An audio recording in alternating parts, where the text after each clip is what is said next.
당신은 사람 보는 눈이 필요하군요. 제22장 의식 자각의 단계 밟아 나가기. 의식 자각은 흔히 이런 식으로 물꼬를 튼다.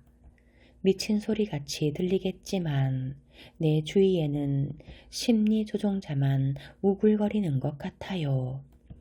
겉보기에는 더없이 싹싹하지만 시도 때도 없이 내 생활에 끼어드는 이웃집 여자도 심리 조종자가 아닐까 싶고, 나와 가장 친한 친구마저 심리 조종자가 아닌지 의심스럽다. 실은 그 친구가 쓴소리를 굉장히 많이 한다. 그것도 꼭 내가 사정이 안 좋을 때 더 들볶는다. 그리고 남편도 변태적인 구석이 다분히 있다는 생각이 든다. 애초에 의도는 직장 내 괴롭힘을 해결하려는 것 뿐이었는데 결국 남편과 제일 친한 친구와 부모 가운데 한쪽마저 심리 조종자라는 사실을 깨닫게 되었다면 이런 통찰은 심란하기 그지없을 것이다. 더욱이 당신 주위에도 내 책을 읽은 후 아무나 보고 심리조종자라고 한다는 둥, 푸티콜랭은 사이비 교주 같다는 둥 면박을 주는 사람이 없지 않을 것이다. 그래서 당신은 정신적으로 더욱더 혼란스럽고 의심이 깊어진다. 그렇지만 진실은 하나 둘씩 드러난다. 연상은 꼬리에 꼬리를 물고 일어나 잘 맞물린 하나의 사슬을 이룬다. 이 깨달음을 직면한 당사자는 곧잘 너무 두려운 나머지 더 나아가지 못하고 뒷걸음질을 치곤 한다. 내게 정말로 어머니가 있었던가? 부분적으로만 그렇다고 말할 수가 있다. 그 부모의 어머니다운 측면을 누리지 못했으니까. 심리조종자는 워낙 미성숙하기 때문에 인형놀이나 학교 운동장에서 대장놀이나 할 줄 알지 부모로서 갖추어야 할 자질을 개발하지 못한다. 그런데 부모가 날 사랑하지 않는다는 것은 어떤 의미인가? 나는 혈혈단신 외톨이인가?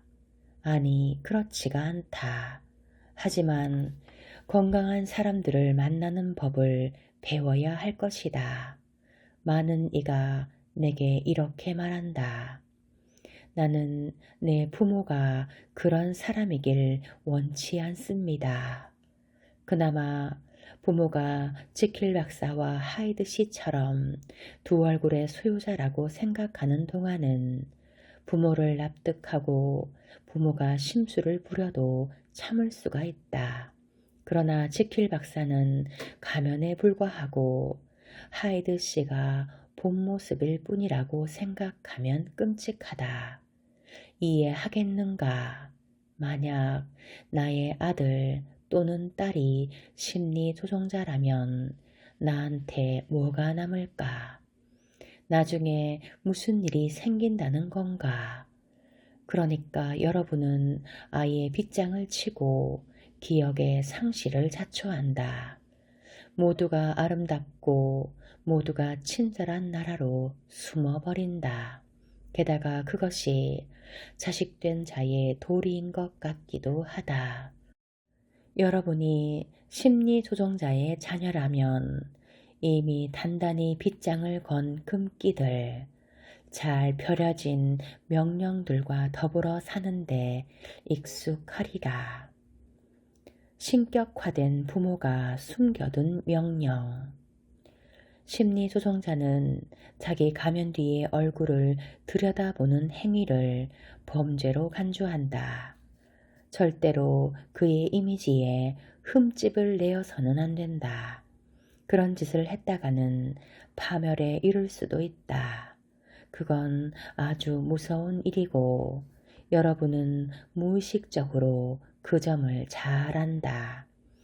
해로운 부모의 첫째 조건은 자식에게 자기를 신격화하는 것이다. 이 부모는 자기에 대해 나쁜 말을 일절 못하게 하고 자기 결점을 생각조차 못하게 막는다. 게다가 나는 이 특성이 부모가 자녀를 심리 조종하는지 그렇지 않은지 판별할 수 있게 하는 중요한 지표라고 본다. 어떤 아이는 최면에 걸린 듯 최상급 형용사를 잔뜩 써가면서 자기 부모를 찬양한다. 우리 엄마는 세상에서 제일 좋은 엄마예요. 우리를 위해 희생하면서 살아왔어요. 아이는 자기가 좋아서 장밋빛 색안경을 쓴 채로 이상화된 세상에 머물기로 한 것이 아니라 그럴 수밖에 없었다. 겉으로 드러나지 않은 명령에까지 무의식적으로 복종할 정도라면 최악이다. 심리 조종자를 부모로 둔 사람은 부모와의 관계에 토를 달아선 안 되고 거리를 두어서도 안 되며 부모가 아무리 충격적인 짓을 해도 판단하면 안 된다. 이렇게 자란 사람에게 자기가 처한 상황이 비정상적이라는 깨달음은 불편함이라는 말로 다 표현이 안 된다. 그 깨달음이 범죄처럼 느껴진다. 부모에게 신의를 지키려면 암, 이해, 기억, 고발, 자기 주장을 모두 마다해야만 한다. 그렇게 여러분은 분노를 할 줄도 모르는 사람이 된 것이다. 교류 분석에서 피상담자가 전혀 웃기지 않은 얘기를 신경질적인 웃음을 흘리면서 말할 때 매달린 자의 웃음이라는 표현을 쓴다. 이 웃음은 무의식적인 부모의 명령에 복종할 때마다 표출되곤 한다. 예를 들어 내가 그렇게 서툴다니까요. 아휴 이런 한번 생각을 해보세요. 희한하게도 심리조종 피해자들이 내 앞에서 말하는 방식이 딱 그렇다. 그들은 킬킬대면서 똑같은 말을 되풀이하곤 한다. 내가 너무 순진한가 봐요. 너무 순진해서 그래요. 이 말을 번역하면 나는 부모님에게 순진하게 살라는 명령을 받았어요 정도 되겠다. 사회생활에서 수많은 좌절을 경험한 다미앵도 그런 경우였다. 그는 상대가 하라는 대로 해야만 한다는 무의식적 명령에 매여 있었기 때문에 제대로 계약서도 쓰지 않고 일을 하곤 했다. 나는 그에게 물었다. 당신이 이제부터 만만한 사람으로 살지 않는다면 어떻게 될 것 같습니까? 다미앵은 겁에 질린 표정을 짓더니 동요했다. 그러면 엄청 얄미운 놈이 되지 않을까요? 상대에게 구린 속셈이 있다고 감히 상상만 해도 내가 사이코패스가 된 기분입니다. 그런 명령을 미천 삼아 판을 잘 깔아보라. 자, 여러분은 어떤가? 여러분의 얼굴에도 매달린 자의 웃음이 떠오르곤 하는가? 여러분은 어떤 명령들에 매여서 제 발목을 잡고 있다고 웃음으로 표를 내고 있는가? 보호자이자 가해자인 사람들. 부모는 자녀를 보호해야 할 사람이다. 그러나 심리조종자 부모는 자녀를 보호하기는커녕 공격을 가한다.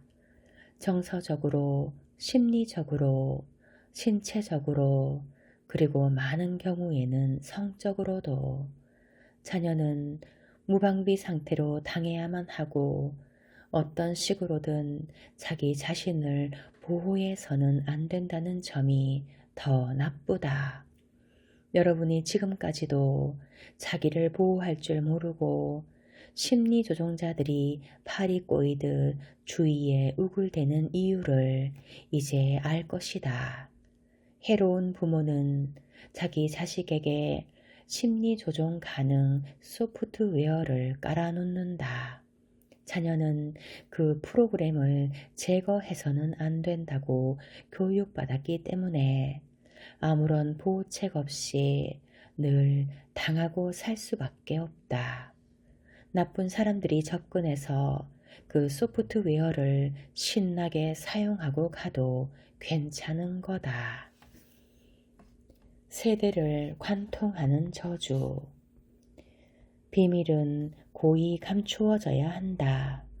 심리조종자의 사회적 이미지를 건드리는 것은 범죄나 다름없기 때문이다. 솔직하게 말하자면 여러분이 격한 감정으로 반응하는 이유를 이렇게 설명할 수도 있다. 진실을 말하는 것이 신과도 같은 부모를 모독하는 불경죄이므로 정신적으로 건강한 사람들에게는 때때로 그렇게나 고지식하게 굴면서 일탈 행위를 저지르는 사람들에게는 너그럽게 이해해주는 여러분의 스톡홀름 증후군도 이제 설명이 된다. 자신의 행동을 보라. 결국 여러분이 판단하기를 거부하는 그 대상은 누구인가? 주로 심리 조종자들 아닌가? 이런 자각은 심히 고통스러운 과정을 불러오며 그 파장이 결코 가볍지 않지만 똑같은 도식을 다음 세대에 재생산하고 싶지 않다면 반드시 거쳐야 할 관문이다. 파비아는 자기가 사람 보는 눈이 없었다고 인정하고 싶지 않았기 때문에 전 남편이 심리 조종자였다는 사실을 차라리 모르고 싶었다고 말했다. 그러나 내 생각에 파비아는 자기 부모 가운데 한쪽이 심리 조종자였다는 사실도 외면하고 싶었던 듯하다. 파비안의 현실 부정은 토마가 동일한 세대 간 도식에서 벗어나는데 걸림돌이 되었다. 모친 때문에 토마는 자기 아버지의 사람됨을 제대로 이해하지 못했고 그 결과 괴롭힘 당하기 딱 좋은 사람이 되어 있었다. 악질적인 심리 조종자인 여자친구와 결혼할 뻔한 적도 있다. 만약 그랬더라면 토마가 아버지에게 학대당했던 것처럼 토마의 자녀들도 그 여자에게 학대당할 것이다. 그리고 그 자녀 가운데 한 명은 어머니와 손발이 잘 맞는 심리 조종자가 될 것이다. 한마디로 자각을 끝까지 밀고 나가야 한다는 것이다. 나는 사람이 심리 조종자가 되는 이유 가운데 하나가 근친 상간적 관계라고 지적했다. 그런 관계는 우리의 생각보다 흔하다. 파비아는 지금까지 어떻게 살아왔을까? 그녀는 자기의 후손들을 어떤 위험에 방치한 것일까? 가족의 비밀이 규명되지 않는다면 장차 토마가 낳을 아이들은 어떻게 자랄까? 심리 조종을 직시하기 어려운 이유는 다 알고 보고 이해해버리면 그때부터는 눈 가리고 아웅할 수가 없기 때문이다. 문제를 직시하고 나면 중립적이고 수동적인 자세에 머물 수가 없다. 윤리적으로 어떤 입장을 취하고 고발하고 딱 잘라 말할 수밖에 없다. 앞에서도 그랬지만 사람 자체가 아니라 그의 잘못된 행동을 단죄해야만 한다는 얘기다. 요컨대 그때부터는 박해자 역할을 떠안고 고자질쟁이가 될 수밖에 없다. 가족의 비밀을 규명한다는 것은 종종 가족의 해체까지 각오해야 할 일이다. 하지만 대가를 치러야만 우리는 다음 세대를 해방시킬 수 있다.